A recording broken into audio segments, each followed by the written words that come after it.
Part 5 की शुरुआत में जब ईचैन की आंख खुलती है तो उसके सिर में बहुत तेज दर्द हो रहा था क्योंकि उसने लास्ट नाइट कुछ ज्यादा ही ड्रिंक कर ली थी। वो देखता है कि वो सेन्योल के घर पर था और कहता है कि वो यहाँ कैसे पहुँच गया। इसके बाद ईचैन के पास जाता है तो देखता है वो बुक रीड कर रहा था और थोड़े गुस्से में लग रहा था। वो ईचैन से कहता है, क्या तुम अभी भी नशे में हो? तुमने इतनी ड्रिंक क्यों की थी? और अल्सो इस तरह ब्लैकआउट हो जाने के बाद तुम मुझसे क्या एक्सपेक्ट करते हो? तुम जानते हो मुझे तुम्हें इस हाथ से बेड तक उठाकर लाने में कितनी मुश्किल हुई। ईचैन कहता है, आप मुझे बेड तक उठाकर लाए थे। सेन्योल कहता है, तो तुम्हें क्या लगता है तुम जाकर बेड पर सोने की हालत में थे? फिर ईचैन उस मोमेंट को याद करता है जब उसने सेन्योल से पूछा था कि क्या वो किसी को पसंद करता है। सेन्योल कहता है, हाँ, लेकिन तुम इतने सारे सवाल क्यों पूछ रहे हो? ईचैन कुछ कहने वाला था लेकिन उसे उल्टी आने लगती है और वो भागकर टॉयलेट की तरफ जाता है और यहाँ पर ये मोमेंट खत्म हो जाता है। फिर ईचैन अपने घुटनों पर बैठ जाता है और सेन्योल से कहता है, सॉरी, मुझे कुछ याद नहीं है। सेन्योल कहता है, तुम कल ड्रंक थे और बहुत बातें कर रहे थे और तुमने वॉमिटिंग भी की और अब कह रहे हो कि तुम्हें कुछ याद नहीं है। ईचैन कहता है, मुझे सब कुछ तो याद नहीं है लेकिन कुछ है जिसे मैं याद भी नहीं करना चाहता। प्लीज मुझे कल के लिए माफ कर दीजिए। ऐसा कहने के बाद अपना जैकेट लेता है और वहाँ से चला जाता है। उसके जाने के बाद सेन्योल सोचता है, क्या मैंने उसे कुछ ज्यादा ही कह दिया। इसके बाद ईचैन फील्ड में जाता है तो विलेज हेड उससे कहते हैं, तुम इतने दुखी क्यों लग रहे हो? ईचैन कहता है, मैं क्या करूँ? विलेज हेड कहते हैं, क्या तुमने कल अपनी फीलिंग्स को कंफर्म कर लिया था? ईचैन कहता है, हाँ। ये सुनकर विलेज हेड खुश हो जाते हैं।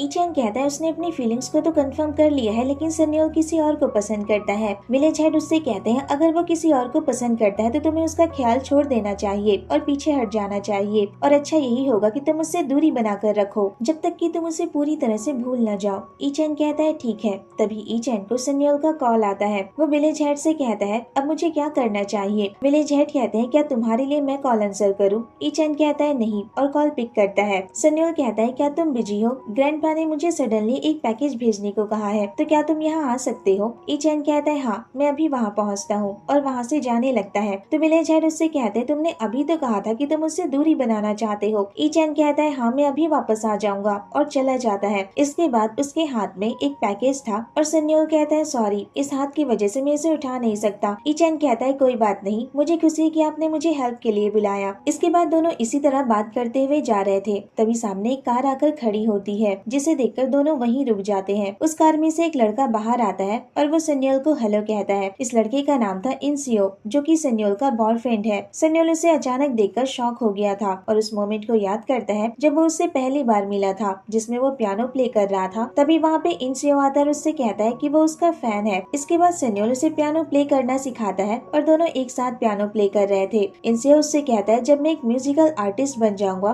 तो मैं तुम्हारे साथ काम करना चाहता हूँ। मैं वो सारे सॉन्ग गाऊंगा जो तुम कंपोज करोगे और ये कितना अच्छा होगा ना। ये सुनकर सेन्योल स्माइल करता है। फिर इनसे उससे कहता है, मैं ऑडिशन हॉल में जाने के लिए बहुत ज्यादा नर्वस फील कर रहा हूँ। मुझे नहीं पता कि मैं अच्छा कर सकूंगा या नहीं। तो सेन्योल उसे हक कर लेता है और कहता है, सब कुछ ठीक होगा। इंसियो कहता है, क्या मुझे यहीं पर गिव अप कर देना चाहिए? सेन्योल कहता है, मुझे पता है तुम सिलेक्ट हो जाओगी, इसलिए चिंता मत करो। तभी वहाँ अचानक सेन्योल के डैड आ जाते हैं और वो उन दोनों को देख लेते हैं। सेन्योल उनके पास जाता है और उन्हें बताता है कि वो इंसियो को पसंद करता है। ये सुनकर उसके डैड उसे स्लैप करते हैं और कहते हैं, क्या ये समय तुम्हारे लिए इस तरह का बिहेव करने का है? तुम सच में बहुत बेवकूफ हो। फिर उससे कहते हैं, अगर तुम उस लड़के को पसंद करते हो तो तुम्हें म्यूजिक छोड़ना होगा और लॉ की पढ़ाई करनी होगी। सेन्योल ऐसा ही करता है। वो उस दिन से पियानो प्ले करना छोड़ देता है और लॉ की स्टडी करने लगता है। फिर क्लास खत्म होने के बाद अपना फोन चेक करता है तो देखता है इंसियो ने उसके मैसेजेस के रिप्लाई नहीं किए थे। वो फिर से उसे मैसेज करता है, पूछता है, क्या तुम अभी भी प्रैक्टिस कर रहे हो? इंसियो कहता है, हाँ, मैं प्रैक्टिस रूम में अकेला हूँ। वो उससे प्रैक्टिस रूम में मिलने जाता है तो देखता है इंसियो एक लड़के के साथ बैठा हुआ था और उसके साथ पियानो की प्रैक्टिस कर रहा था, जिसे देखकर उसे बहुत गुस्सा आता है और वो वहाँ से चला जाता है और यहीं पर ये मोमेंट खत्म हो जाता है। फिर सेन्योल उससे कहता है, तुम हमेशा से ऐसे ही हो, तुम हमेशा वही करते हो जो तुम चाहते हो। इंसियो कहता है, ये कितना कोल्ड वेलकम है। आफ्टर ऑल मैं यहाँ इतनी दूर का सफर तय करके आया हूँ। सेन्योल कहता है, जब मैंने एक दूसरे से एक ब्रेक लेने के लिए पूछा था तो मैं सीरियस था। इंसियो फिर उसका हाथ पकड़ लेता है और कहता है, क्या तुम अब भी नाराज हो? मैंने उस लड़के के साथ कुछ नहीं किया था, ये बस एक मिसअंडरस्टैंडिंग थी। सेन्योल अपना हाथ उससे छुड़ा लेता है। तभी उसे उसके मैनेजर का कॉल आता है लेकिन इंसियो वो कॉल कट कर देता है। सेन्योल उससे कहता है, अपनी म्यूजिक मीटिंग पर नहीं जा रहे हो? इंसियो कहता है, ये बस एक प्रैक्टिस है। वैसे तुम मेरे कॉल्स का आंसर क्यों नहीं कर रहे थे? मैं तुमसे इस बात के लिए कितनी बार माफी मांग चुका हूँ,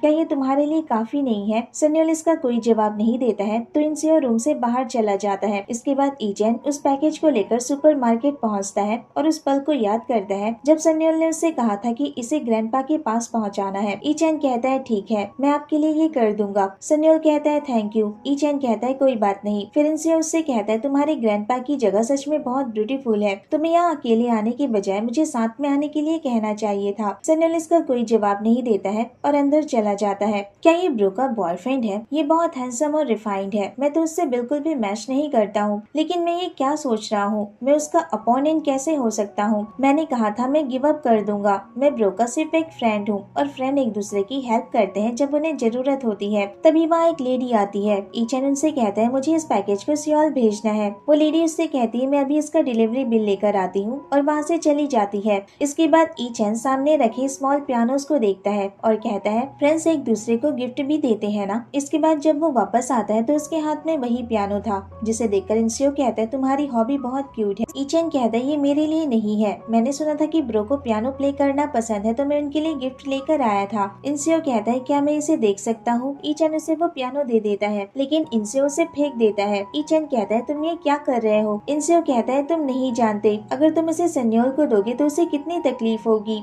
ई चैन कहता है क्यों? इंसियो कहता है ये जानकर तुम क्या करोगे, तुम तो इसके लिए इम्पोर्टेंट भी नहीं हो। ये सुनकर ई चैन को बहुत बुरा लगता है और उसकी आंखों में आंसू आ जाते हैं। तभी वहाँ सन्योल आता है और उससे कहता है क्या हुआ, क्या तुम रो रहे हो? ई चैन कहता है नहीं कुछ नहीं। सन्योल फिर इंसियो की तरफ देखता है। इंसियो कहता है हम बस बात कर रहे थे। तभी अचानक ई चैन कहता है मुझे स्वीट पैनकेक खाने हैं, मेरा बहुत मन था लेकिन शॉप बंद हो गई थी। सन्योल फिर उसके लिए पैनकेक बनाता है और कहता है क्या तुम्हारा इसे खाने का इतना मन था कि तुम रोने लगे थे? ई चैन कहता है हाँ, मैं जब भी सुपरमार्केट जाता हूँ तो खरीद कर लाता हूँ। इसके बाद सन्योल उसे पैनकेक सर्व करता है। ई चैन कहता है थैंक यू, आपका हाथ पूरी तरह से ठीक नहीं हुआ है फिर भी आपने मेरे लिए ये बनाया। ई चैन फिर केक खाने लगता है और सन्योल को भी देता है तो सन्योल उससे कहता है मैंने कहा ना ये सब तुम्हारे हैं, और प्लेट उसकी तरफ कर देता है। ये सब इंसियो देख रहा था। वो उनके पास चला जाता है और कहता है तुमने मुझसे नहीं पूछा। ई चैन फिर उसे केक ऑफर करता है तो सन्योल उससे कहता है लेकिन तुम्हें तो स्वीट खाना पसंद नहीं है। इंसियो कहता है मैं तो मजाक कर रहा था। फिर ई चैन से उसकी एज के बारे में पूछता है। ई चैन कहता है मैं 20 साल का हूँ। इंसियो कहता है तब तो फिर तुम कॉलेज स्टूडेंट होगे ना। ई चैन कहता है मैं फार्मिंग करता हूँ। ये तो बहुत इम्प्रेसिव है, वैसे क्या तुमने कभी म्यूजिक परफॉर्मेंस देखा है? ई चैन कहता है नहीं। इसके बाद इंसियो जानबूझकर ई चैन के सामने सन्योल से उसके रूम के बारे में पूछता है, जिसे सुनकर ई चैन को थोड़ा जेलस फील हो रहा था और उसे बहुत बुरा भी लग रहा था। डिनर करने के बाद ई चैन वहाँ से जा रहा था तो सन्योल उससे कहता है तुम जा रहे हो? ई चैन कहता है अब आपके फ्रेंड भी यहाँ है तो मुझे जाना चाहिए। सन्योल कहता है पर बहुत रात हो चुकी है। इंसियो कहता है ध्यान से जाना, मैं कल बहुत बिजी रहूंगा इसलिए आपके साथ कास्ट रिमूव कराने के लिए नहीं जा पाऊंगा। सन्योल कहता है ठीक है। फिर इंसियो सन्योल के शोल्डर पर हाथ रखता है और उससे कहता है चिंता मत करो, मैं इसके साथ चला जाऊंगा। इसके बाद ई चैन वहाँ से चला जाता है और जाते वक्त उस पियानो को उठाता है और कहता है मेरे लिए यही अच्छा होगा कि मैं पीछे हट जाऊं, वैसे भी मैं कुछ नहीं जानता और न ही मैं उनके लिए कोई इम्पोर्टेंस रखता हूँ। फिर इंसियो बात लेकर आता है और सन्योल से कहता है ये बहुत अच्छा है, मुझे ऐसा फील हो रहा है जैसे हम लंबे समय बाद एक ट्रिप पर आए हैं, क्यों न हम कुछ दिन और यहाँ रुके। तभी वो वहाँ रूम में रखी ई चैन के बैग को देखता है और उससे कहता है तुम बहुत बदल गए हो। सन्योल कहता है क्या हम बात कर सकते हैं? इंसियो कहता है नहीं, मैं बहुत थक गया हूँ, हम कल बात करेंगे। इसके बाद अगली सुबह दोनों हॉस्पिटल में होते हैं तो डॉक्टर सन्योल से कहते हैं तुम्हारा कास्ट तो रिमूव हो गया लेकिन तुम्हें अभी भी अपने गार्डियंस की हेल्प लेनी होगी। फिर वो इंसियो की तरफ देखते हैं और ई चैन के बारे में पूछते हैं तो सन्योल उन्हें बताता है कि आज वो बिजी है इसलिए नहीं आ सका।